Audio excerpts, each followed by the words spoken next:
Imaginez une chaude après-midi d'été dans une banlieue huppée et paisible au nord de Lyon. Le soleil frappe fort, les cigales chantent et tout semble calme, du moins en apparence. C'est dans cette ambiance que Nadège Hombaï, entrepreneuse noire de 36 ans, savoure un rare moment de paix. Allongée près de sa piscine cristalline, elle profite enfin du fruit de longues années de travail acharné. Mais cette tranquillité est sur le point d'être brisée. 2 véhicules de police surgissent brusquement devant sa maison. Sirène hurlante, freinage sec, les agents sortent d'un pas rapide, la main près de leur ceinture. « Madame, nous avons reçu un appel signalant une personne suspecte sur cette propriété. Veuillez vous identifier, s'il vous plaît. » Nadège se redresse lentement, choquée. « C'est chez moi, j'habite ici. » Elle est encore en maillot de bain, une serviette posée sur les genoux, ses clés de maison juste à côté sur la table. Elle n'a aucune idée de ce qui a déclenché cette intervention jusqu'à ce qu'elle tourne la tête. Derrière les volets entr'ouverts de la maison d'en face, elle aperçoit une silhouette qu'elle connaît bien. Élise Chassagne, sa voisine, toujours impeccable, toujours en train d'espionner par la fenêtre. Depuis le premier jour, elle l'observe, et maintenant, elle l'a dénoncé, sans raison. Simplement parce qu'une femme noire dans une belle maison, ça ne lui semble pas naturel. Mais Nadège n'est pas du genre à se laisser faire. Retour en arrière. 6 semaines plus tôt, le jour où elle emménage dans ce quartier résidentiel très fermé, elle est pleine d'espoir. Après 15 ans à bâtir sa marque de cosmétiques naturels, vendant d'abord sur des marchés, puis en ligne, elle a enfin réussi à acheter sa propre maison. 2 étages, un grand jardin, une piscine étincelante, une cuisine baignée de lumière. Tout ce qu'elle avait toujours rêvé. Mais, dès le premier jour, elle sent que quelque chose cloche. Alors qu'elle installe des plantes sur sa terrasse, une femme approche lentement. Élise. Blonde, la soixantaine élégante, regard perçant. Elle s'arrête devant le portail, bras croisés. « Vous êtes la nouvelle locataire ?» demande-t-elle avec un ton mi-curieux, mi-suspicieux. « Non, je suis propriétaire. » Un silence, puis un sourire crispé. « Ah, je ne savais pas que la maison avait été vendue. » Et elle tourne les talons. Ce n'est que le début. Les jours suivants, Nadège commence à recevoir de petites notes anonymes. Merci de rentrer vos poubelles plus tôt. Veuillez éviter les réunions trop bruyantes. Votre voiture dépasse légèrement le trottoir. Des remarques insignifiantes, mais régulières. Puis, elle remarque Élise en train de prendre des photos de sa maison avec son téléphone. Une autre fois, elle la surprend en train d'observer longuement par-dessus la clôture. Quand elle lui demande des explications, la réponse est sèche. « Je m'assure simplement que les règles du lotissement soient respectées. » Mais le pire arrive un samedi après-midi. Nadège revient du marché et trouve Élise, installée dans une chaise longue au bord de sa piscine, maillot 1 pièce, lunettes de soleil, verre de rosé à la main. « Qu'est-ce que vous faites ici ?» s'exclame Nadège, abasourdie. « Oh, pas de panique. Les anciens propriétaires me laissaient utiliser la piscine de temps en temps. J'ai cru que ça ne vous dérangerait pas. » « Eh bien, si. C'est une propriété privée. Veuillez quitter les lieux immédiatement. » Élise se lève lentement comme si on l'avait insultée. « Ce quartier a une certaine réputation. J'espère que vous saurez être à la hauteur. » Le lendemain, Nadège fait installer des caméras de surveillance dans tout le jardin. Et à partir de là, les choses dégénèrent. Avant de poursuivre cette histoire, pensez à vous abonner à la chaîne, à laisser un like si vous appréciez le récit et dites-nous en commentaire, qu'auriez-vous fait à la place de Nadège? On lit tous vos messages. Les caméras furent installées le lendemain matin. 4, discrètes, mais bien placées. L'une près de la clôture, une autre dirigée vers le portillon, une troisième sur la terrasse, et une dernière couvrant la piscine entière. Nadège ne cherchait pas la confrontation. Elle cherchait des preuves. Elle savait qu'Élise préparait quelque chose, et désormais, elle serait prête. Et ce qu'elle découvrit dépassa ses attentes. Le premier enregistrement montrait Élise en train de contourner lentement la maison à la nuit tombée. Habillée de sombre, elle s'approche du jardin, jette un regard autour d'elle, puis glisse une enveloppe sous la porte.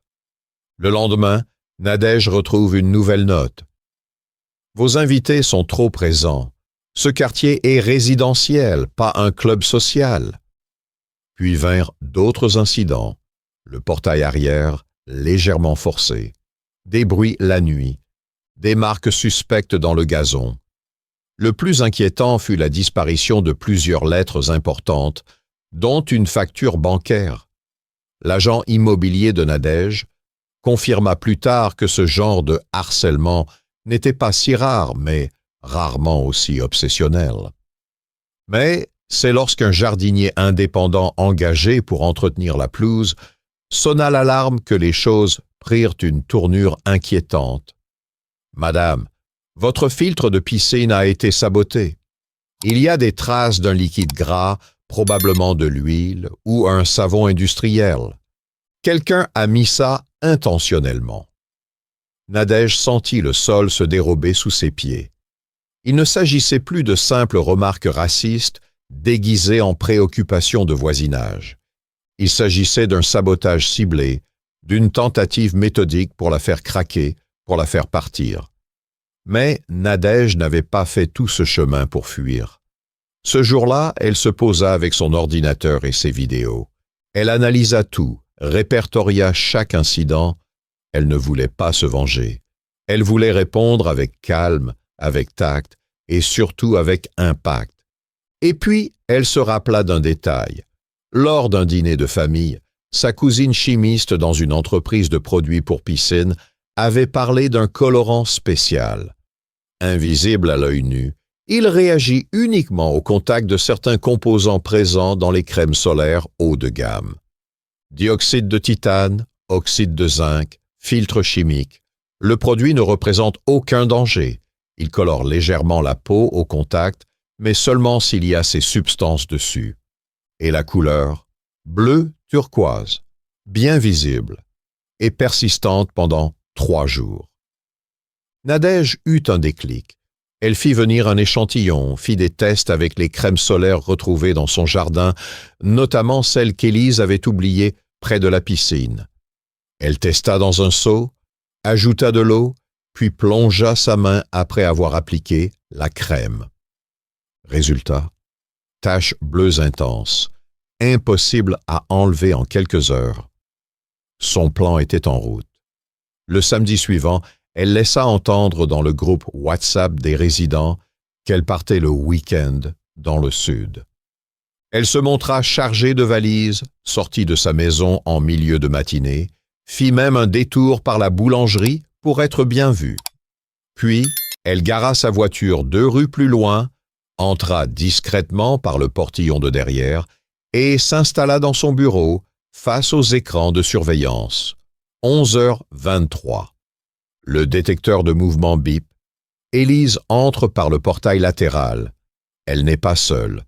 2 femmes l'accompagnent, toutes en maillot de bain une pièce, lunettes de soleil, sac en toile de marque.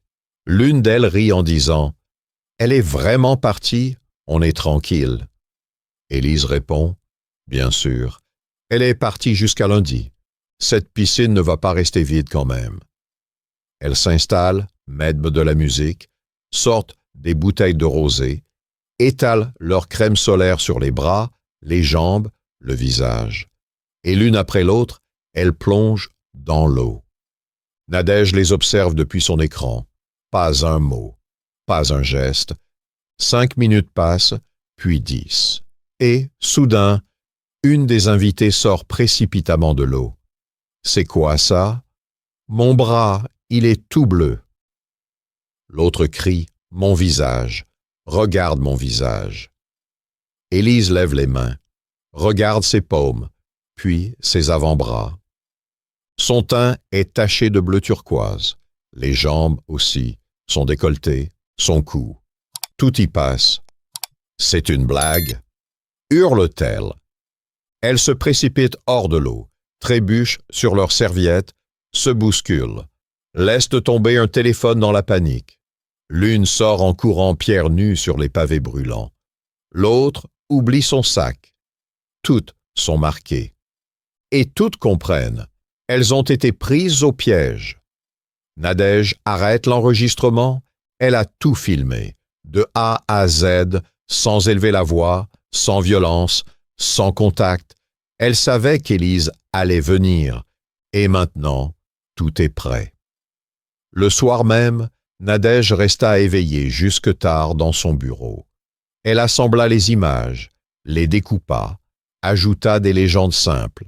Aucune insulte, aucun effet sonore, juste l'effet brut. La vidéo démarrait avec les enregistrements d'Élise rôdant autour de la maison, déposant des lettres, forçant la serrure du portillon, entrant dans le jardin à la tombée de la nuit. Puis venait le moment décisif. Les trois femmes entrant dans la piscine, confiantes, arrogantes, et ressortant tachées de bleu, paniquées, hurlant comme si elles avaient été empoisonnées. Le titre du fichier, propriété privée, conséquences publiques. Elle le publia d'abord dans un groupe Facebook réservé aux résidents de la Clairière. En 30 minutes, les commentaires affluaient. Certains riaient, d'autres étaient choqués. Beaucoup félicitaient Nadège pour son calme, son sang-froid, sa méthode. Mais rapidement, la vidéo sortit du groupe. Quelqu'un la partagea sur Twitter, puis sur Reddit, puis sur TikTok.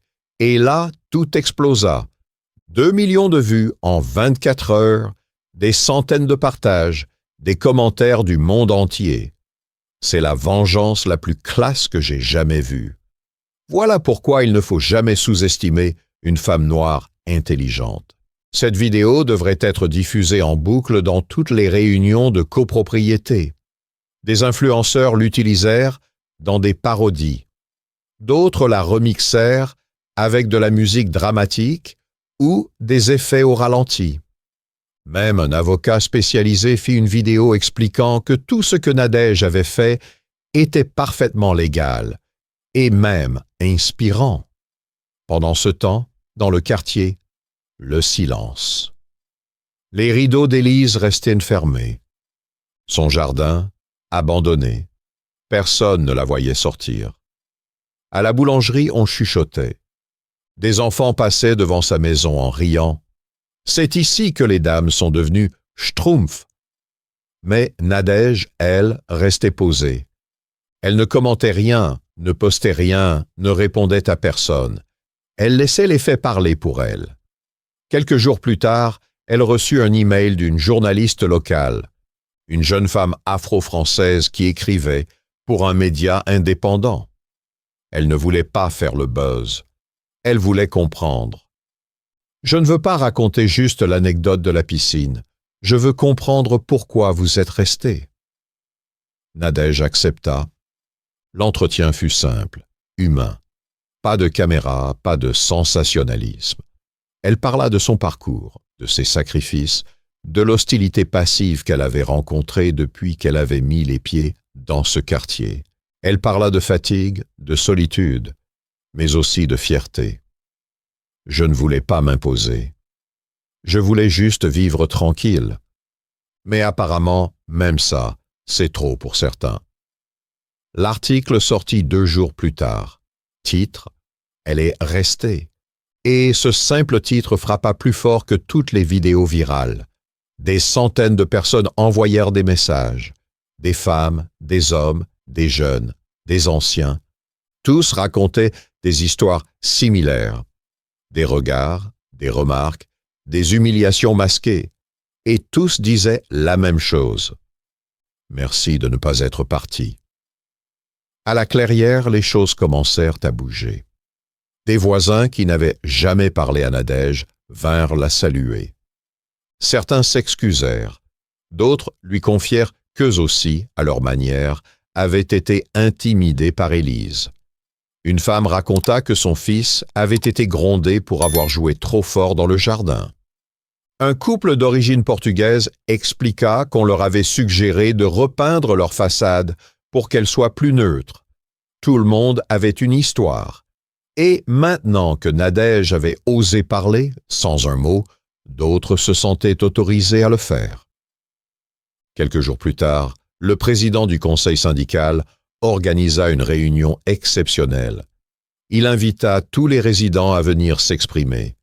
L'ordre du jour, comportement abusif, discrimination, règles appliquées de façon sélective. Pour la première fois depuis longtemps, la salle commune fut pleine. Et, au milieu de cette assemblée, Nadège comprit une chose. Elle avait ouvert une brèche.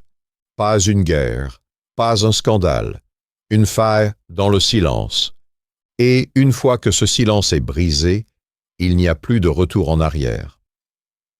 Le soir de la réunion exceptionnelle, Nadège arriva en avance. Elle n'avait pas prévu de parler. Elle voulait juste écouter.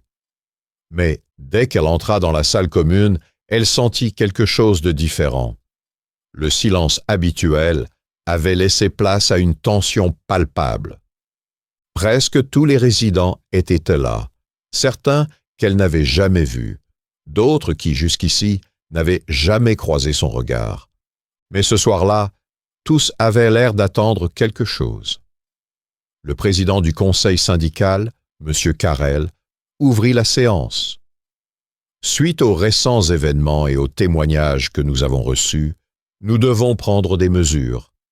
Il est temps de reconnaître ce que beaucoup d'entre nous ont vécu en silence. Puis, il donna la parole. Un par un, les voisins se levèrent. Une mère expliqua comment Élise avait appelé la police quand son fils jouait au ballon devant leur maison. Un retraité d'origine maghrébine raconta qu'on lui avait reproché de trop cuisiner dehors. Une jeune femme en fauteuil roulant révéla que son interphone avait été déréglé volontairement plusieurs fois, toujours après une dispute avec Élise. Chaque voix soulevait une pièce du même puzzle, une histoire tissée par la peur, le contrôle et les préjugés. Nadège écoutait en silence, puis, encouragée par un regard complice de sa voisine Anaïs, elle se leva. « Je suis restée parce que je savais que si je partais, ça n'allait pas s'arrêter, ni pour moi, ni pour les autres. » Elle ne parla pas longtemps. Pas besoin. Tout avait déjà été dit et vécu. Ce qu'elle avait fait, c'était créer un écho, une faille dans cette façade de normalité qui, pendant des années, avait servi de masque à l'abus. À la fin de la réunion, une décision fut prise. Élise Chassagne serait officiellement exclue du conseil syndical et de toute fonction de représentation. Elle ne pourrait plus adresser de plainte anonyme, et si elle récidivait, des mesures juridiques seraient envisagées. Personne ne l'avait vue ce soir-là. Elle n'avait pas osé venir. Et, dès le lendemain, un panneau « à vendre » fut planté dans son jardin. Personne ne fut surpris. Les semaines suivantes, Nadège vit la maison d'Élise se vider petit à petit. Aucun mot, aucun regard, juste un déménagement discret, presque honteux. Elle était partie comme elle avait vécu ici, dans l'ombre, en surveillant les autres, incapable d'affronter les conséquences de ses actes. Et, avec son départ, le quartier changea. Pas radicalement, mais visiblement. Les voisins commencèrent à se saluer, à s'inviter, à organiser des goûters en bas des immeubles, à boire et jouer dans les jardins. Des familles qui ne s'étaient jamais parlé commencèrent à échanger des recettes, à se rendre service, à vivre ensemble, pas seulement à côté. Un samedi, Nadège reçut une invitation glissée sous sa porte. Une voisine organisait un dîner partagé. Chacun devait apporter un plat de sa région ou de son pays d'origine. Elle y alla, sans trop savoir à quoi s'attendre, et elle y trouva quelque chose qu'elle n'avait jamais senti ici. un début de communauté. Assise entre un couple franco-brésilien et une mère célibataire italienne, elle écouta des histoires de migration, de travail, de rêve. Et, pour la première fois, elle sentit que son histoire avait rejoint celle des autres. Elle n'était plus la femme noire de la villa du fond, elle était Nadège, et elle faisait partie du quartier. Une semaine plus tard, la nouvelle famille qui acheta la maison d'Élise emménagea. Un couple mixte avec 2 enfants, des artistes, souriants, ouverts. Leur premier geste fut d'apporter un bouquet de fleurs à Nadège. « On voulait juste vous dire merci, » lui dit la femme, « parce que si cette maison est libre aujourd'hui, c'est un peu grâce à vous. » Nadège sourit. Elle ne répondit rien. Elle n'avait pas besoin de le dire. Oui, c'était grâce à elle, mais aussi grâce à tous ceux qui, ce soir-là, avaient osé se lever. Grâce au silence qu'elle avait brisé, grâce à ce nom qu'elle avait dit, sans hurler. Et elle comprit que ce qu'elle avait déclenché n'était pas une guerre, c'était une guérison. Les mois passèrent, et peu à peu, les traces d'Élise disparurent du quartier. La façade de sa maison fut repeinte, le jardin réaménagé. Les rires des enfants remplacèrent le silence froid qui régnait autrefois autour de sa clôture. Les nouveaux propriétaires installèrent des guirlandes lumineuses et laissèrent les fenêtres ouvertes, même en hiver. La vie, tout simplement, avait repris ses droits. Mais le plus marquant, c'est ce qui se passa dans les cœurs. Nadège, sans jamais se placer au centre, devint peu à peu une figure d'équilibre. On la consultait pour organiser les fêtes de quartier. On lui demandait conseil pour des conflits mineurs. On l'écoutait. Pas parce qu'elle s'imposait, parce qu'elle inspirait le respect.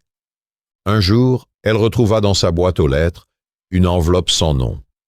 À l'intérieur, une lettre courte, écrite à la main. « Merci d'être resté.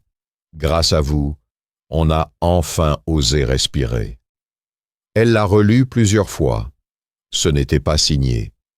Mais elle comprit tout de suite d'où ça venait, du silence de ceux qui avaient trop longtemps baissé la tête.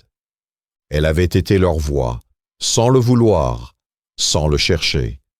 Et cette voix, maintenant, leur appartenait aussi.